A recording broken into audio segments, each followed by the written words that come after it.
3টি কাঁচের বেকার নিলাম। তারপর প্রথম বেকারটিতে গরম জল ঢাললাম।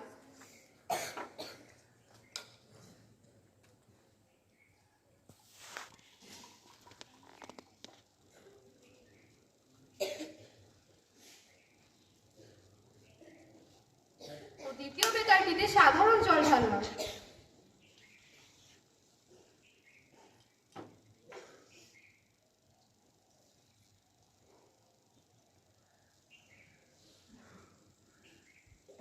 তৃতীয় বেকারটিতে ঠান্ডা জল ঢাললাম।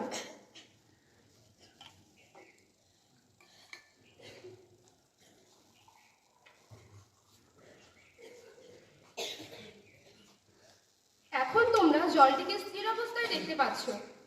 এরপর প্রত্যেকটি বেকারে অল্প পরিমাণে পটাশিয়াম পারম্যাঙ্গানেট দিয়ে দেব।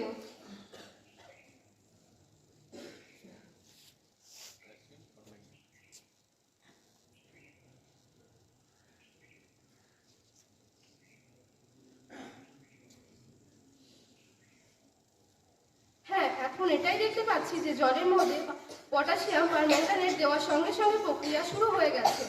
পটাশিয়াম পারম্যাঙ্গানেটটি জলের মধ্যে মিশে যাচ্ছে, অর্থাৎ জলের মধ্যে জলকণাগুলি চলাচল করছে।